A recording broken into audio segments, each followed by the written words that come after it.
All right, hope everybody's doing well. Welcome to your first video for your summer assignment. Excited to have you guys in class, and hopefully you guys find this summer assignment to be beneficial for you as we kind of introduce you to some things that you'll be seeing next year in calculus.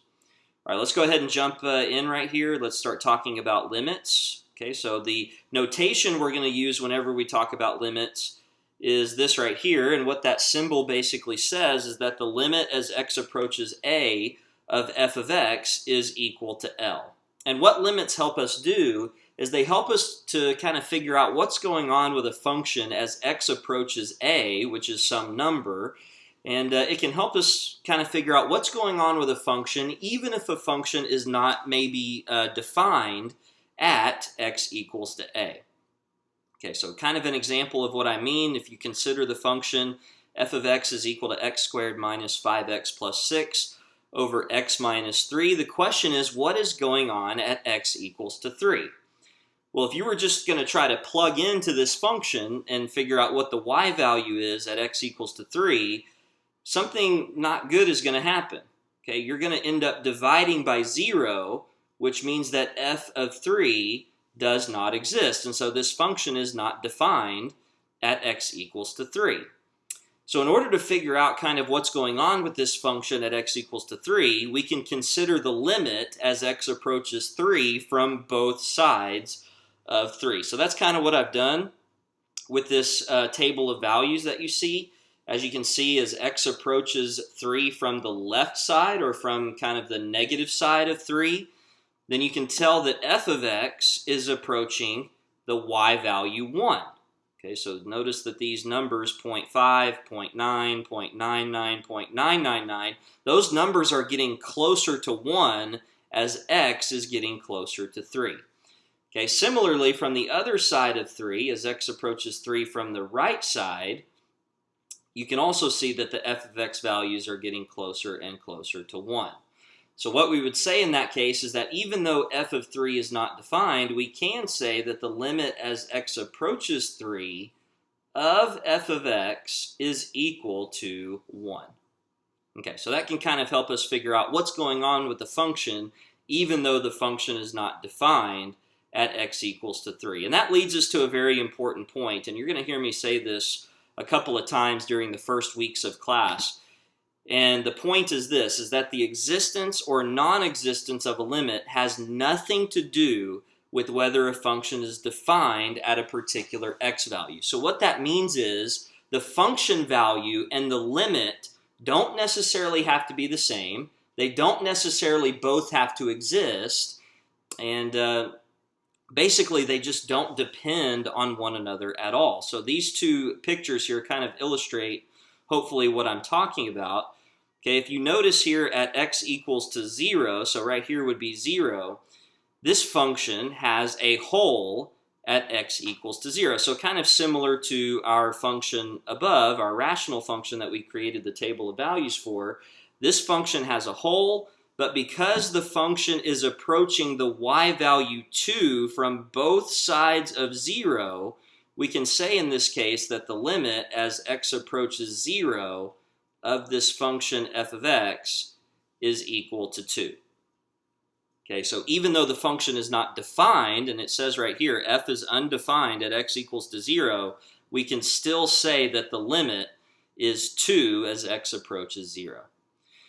Okay, and then in the other picture, notice here that there's also a hole right here at x equals to 1, but that down here the hole is filled in.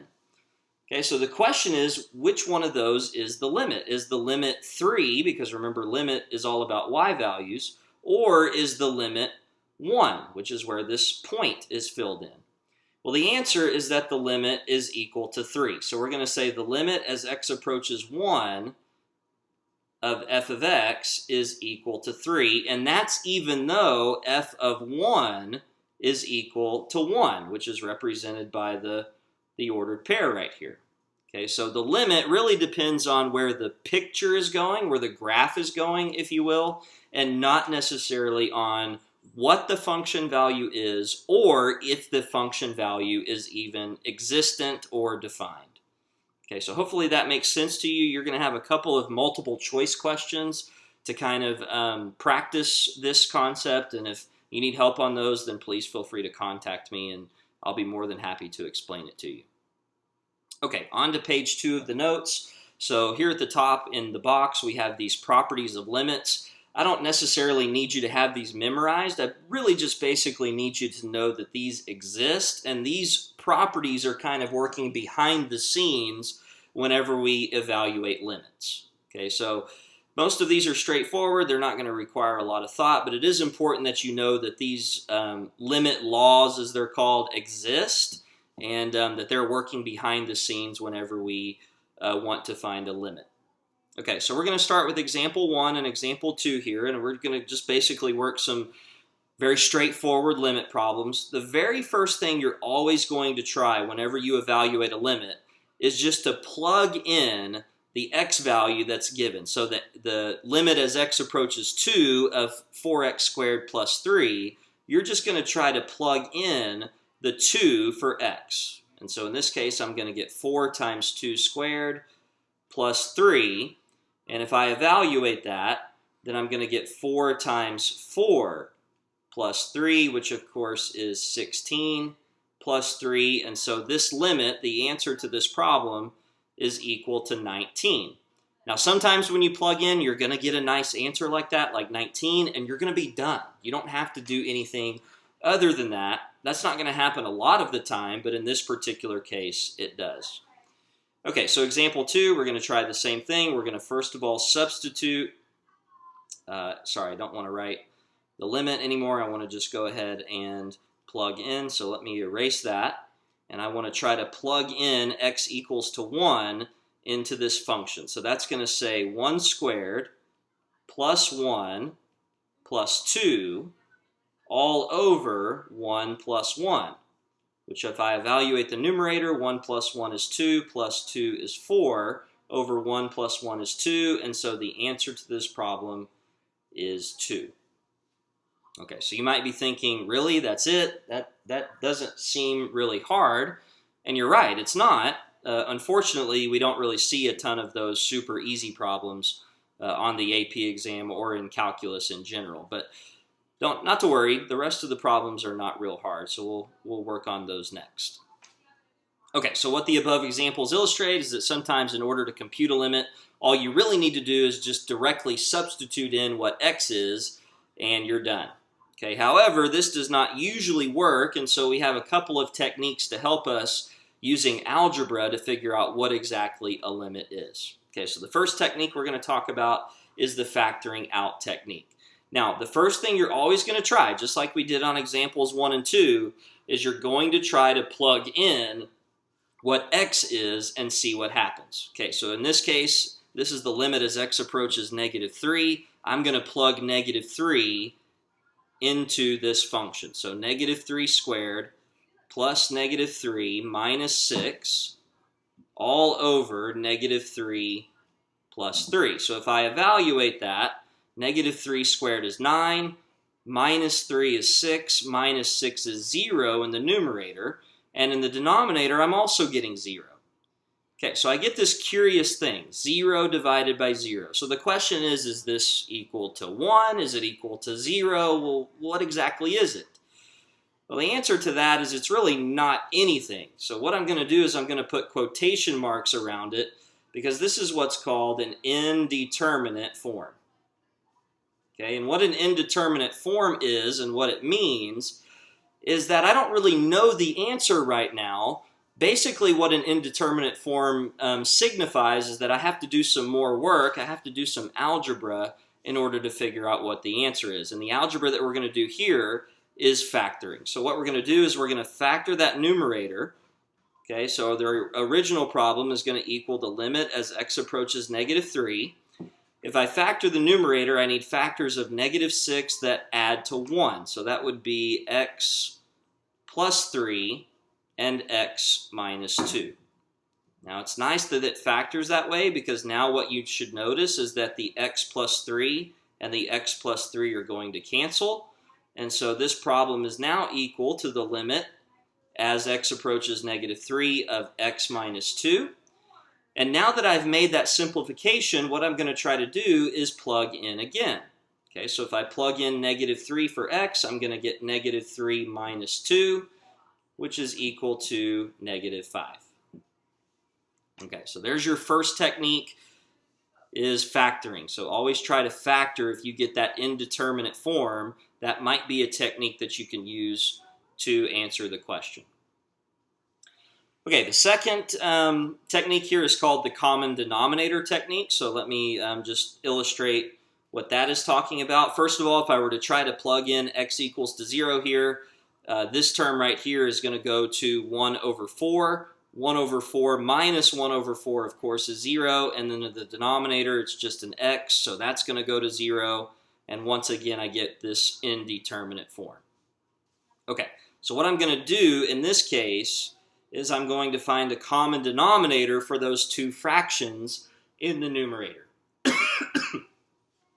Okay, well, the common denominator is just going to be the product of those two denominators, which is x plus 4 and 4. So I'm going to make a fraction here. The denominator is going to be 4 and x plus 4. Okay, in order to get them to be the same denominator, this term is going to require a 4, and this term is going to require an x plus 4. So what I'm going to end up having in the numerator is 4 minus, because this was originally a minus sign that you can't really see now that I've covered it up with my pen, 4 minus x plus 4. And then remember, that was all divided by x. Okay, well, instead of dividing by x, I'm going to write that as times the reciprocal of x, which is just 1/x. Okay, so now I'm finding the limit of this thing. And this is the limit as x approaches 0. Let me not forget to write that in there. Okay, if I clean this up and do some more algebra here, this is going to be the limit as x approaches 0. I'm going to go ahead and distribute this negative, so that's going to be 4 minus x minus 4 divided by 4 times x plus 4, and then don't forget the times 1/x.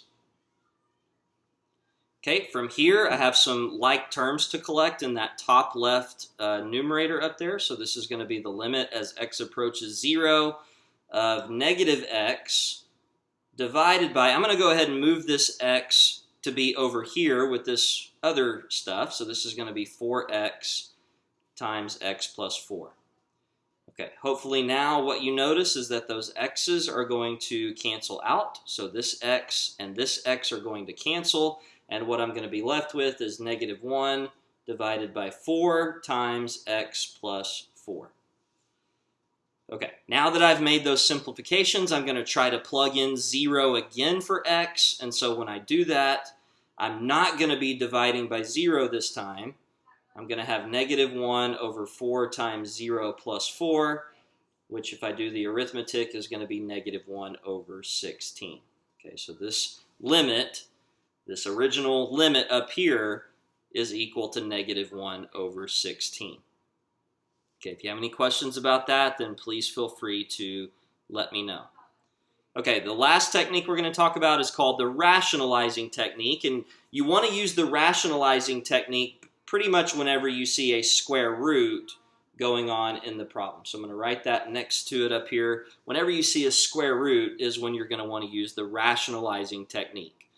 Okay, and the way that we rationalize something is always by multiplying by the conjugate. So hopefully you remember from Algebra 2 and from pre-cal, the conjugate just means whatever the numerator is, but then the opposite sign in the middle.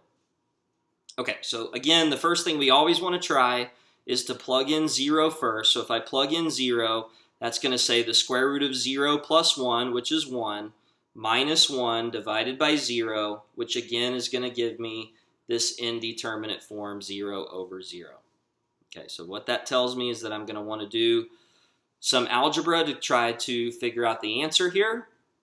And the technique we're going to use here is the rationalizing technique because we see the square root. Okay, so I'm going to actually erase this so that I can multiply by that conjugate up here. Okay, and so the conjugate of that numerator is going to be square root of x plus 1, and then plus 1. Since this was a minus, I just changed the sign when I do the conjugate. And then this is going to be the square root of x plus 1 plus 1 in the denominator as well. The reason I have to multiply by it in the denominator is so that I make sure that I don't change the problem. Okay, so when I do this, I'm going to come this way. The limit as x approaches 0. When I multiply these numerators together, basically what happens is I only have to multiply the first terms and the last terms. And the reason for that is because what I'm multiplying together are conjugates. Okay, so if I multiply the first term, the square root of x plus 1 times the square root of x plus 1 is just x plus 1.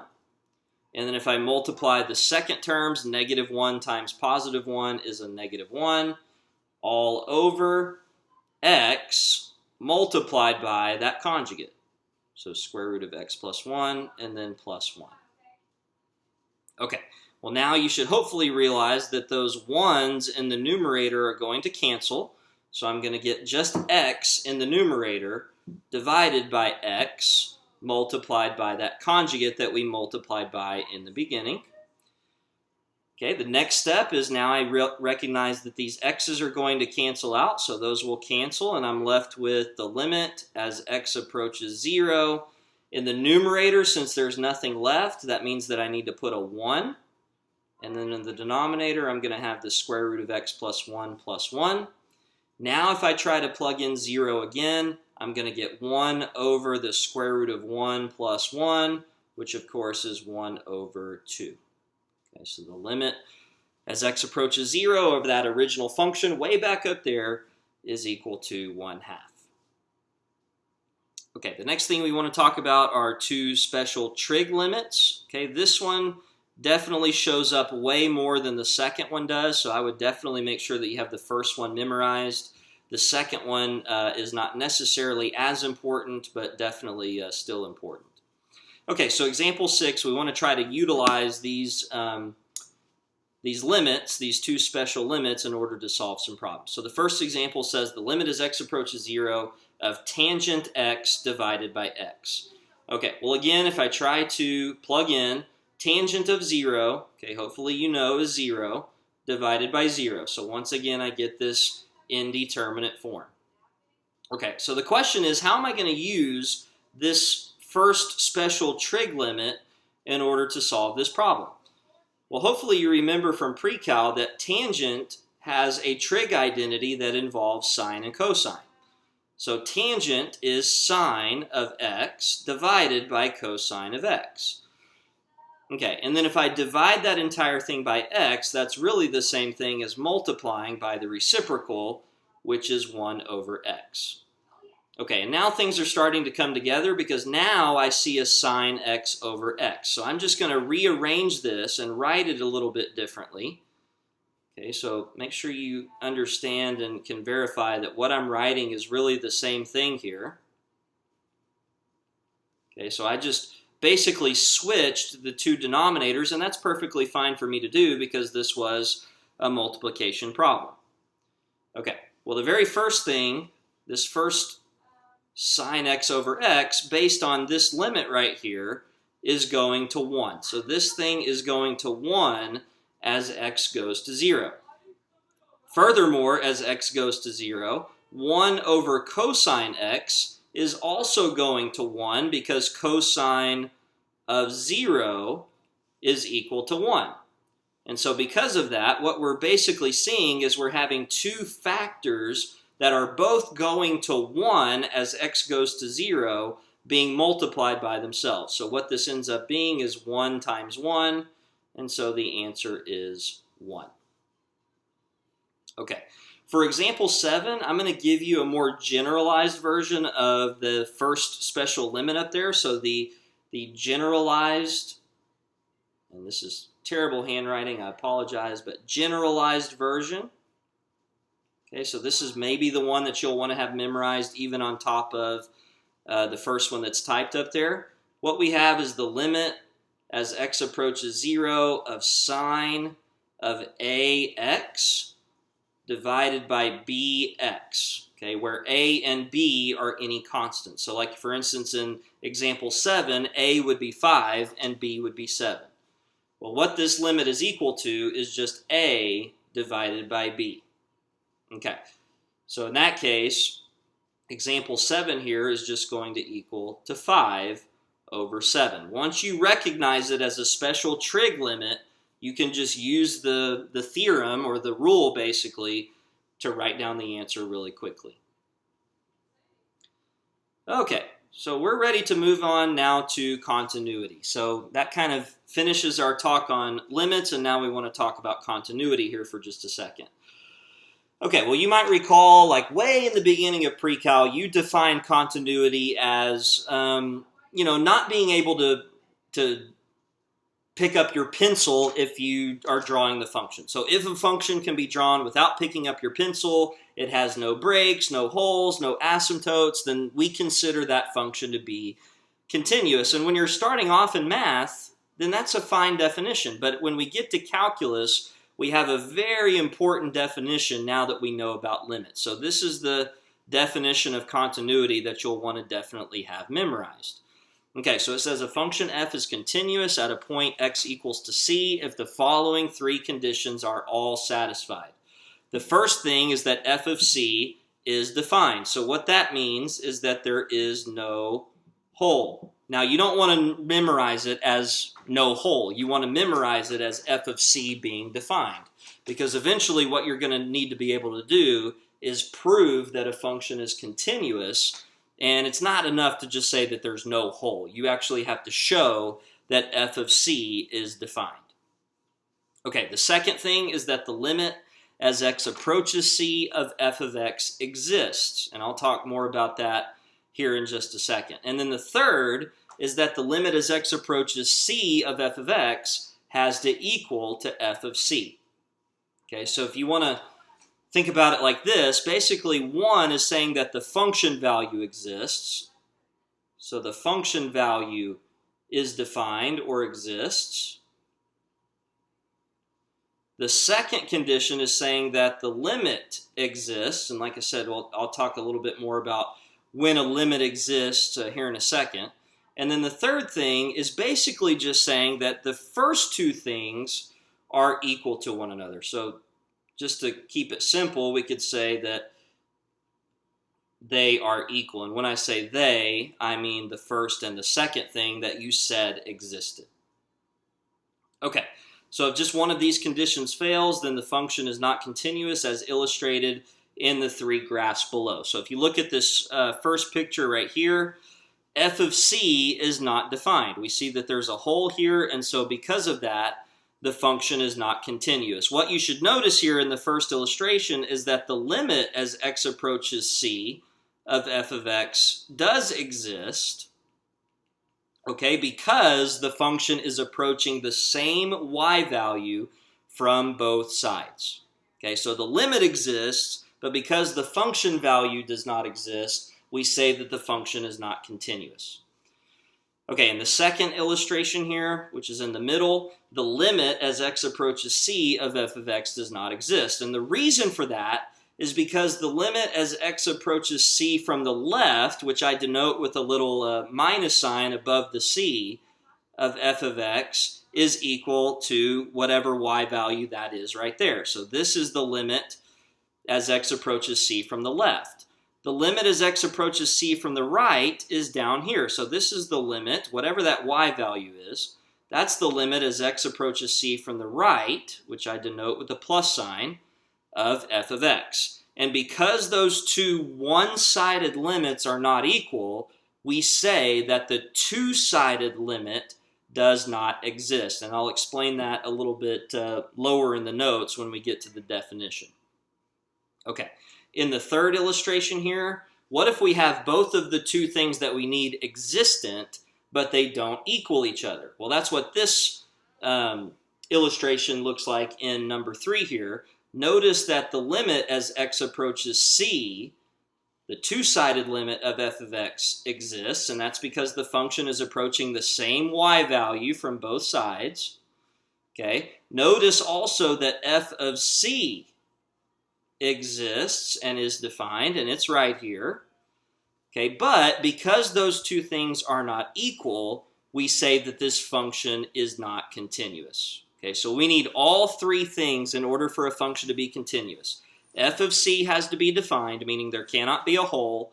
The limit as x approaches c of f of x has to exist, meaning that the function must be coming together at the same y value from both sides of c, and the limit has to equal the function value. Okay, so that's the definition of continuity.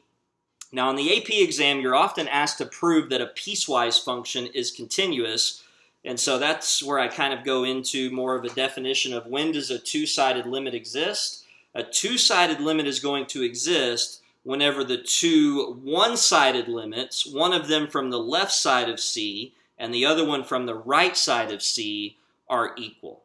Okay, so what that means is that in order to prove the second condition in our definition above, we need to show that the limit from the left side of C and the limit from the right side of C are equal.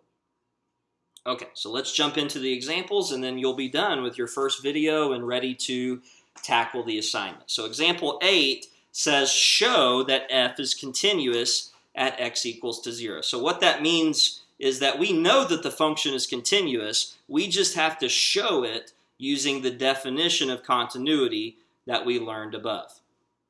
Okay, so the definition of continuity, the first thing says that f of 0 in this case, because we're wanting to show that f is continuous at 0, f of 0 has to exist.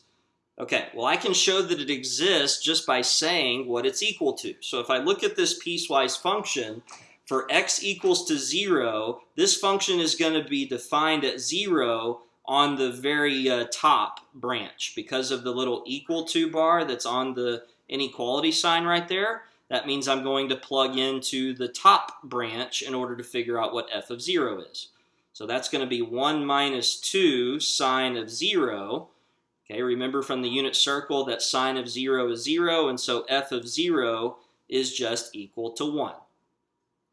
Okay, so the first thing is done. We have shown that f of c, which in this case is 0, is defined.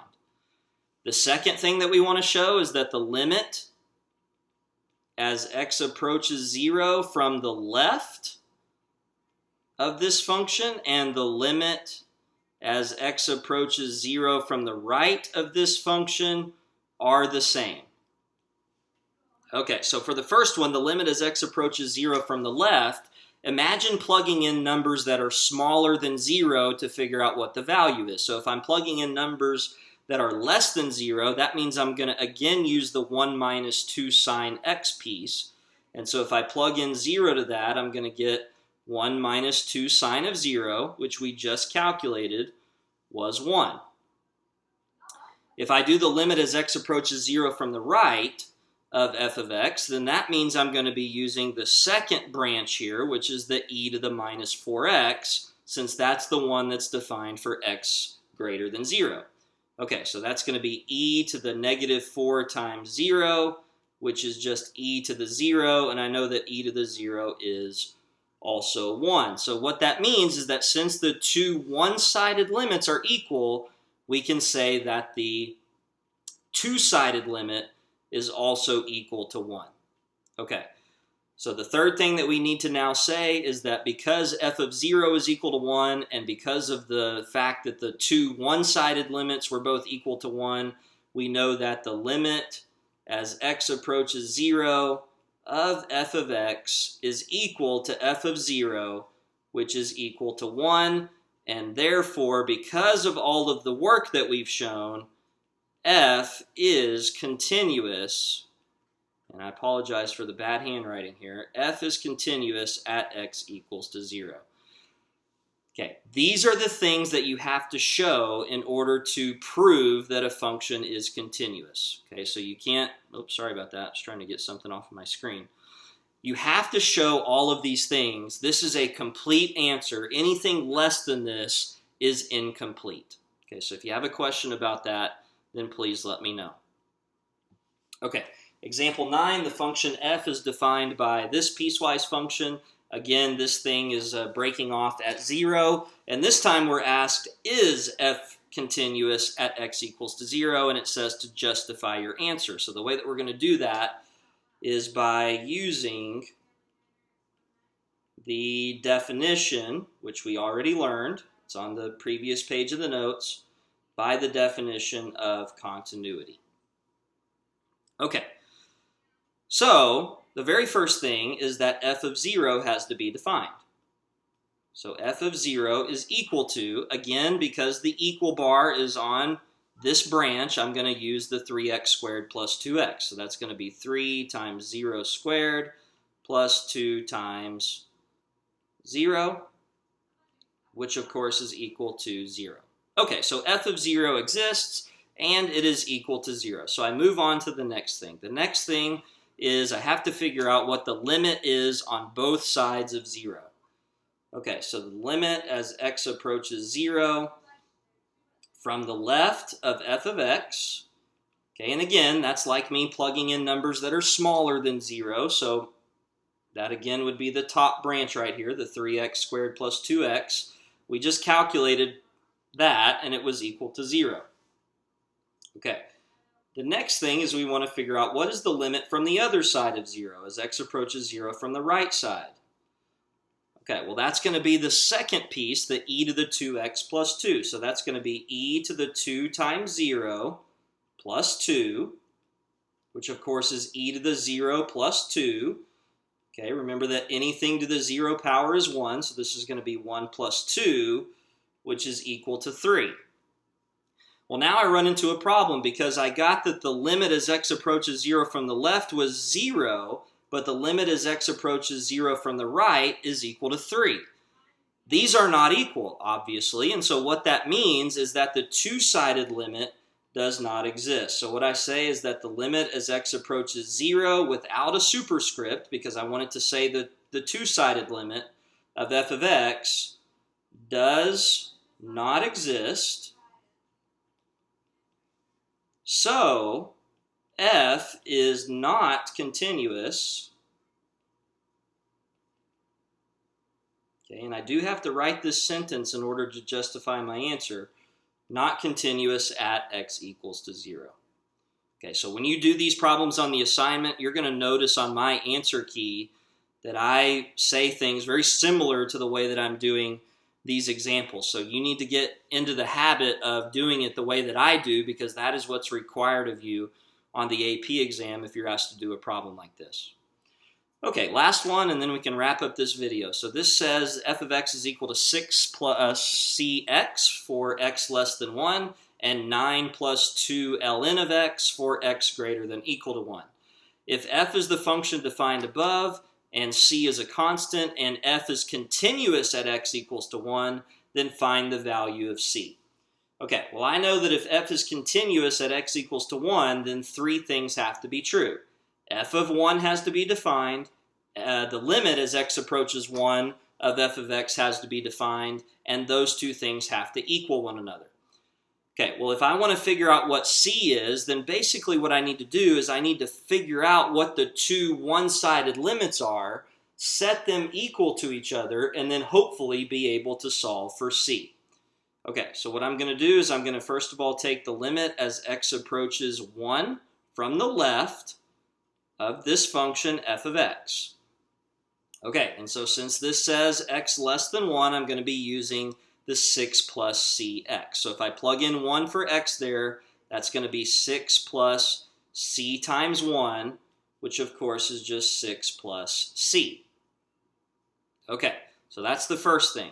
The second thing is I want to now find the limit as x approaches 1 from the right of f of x.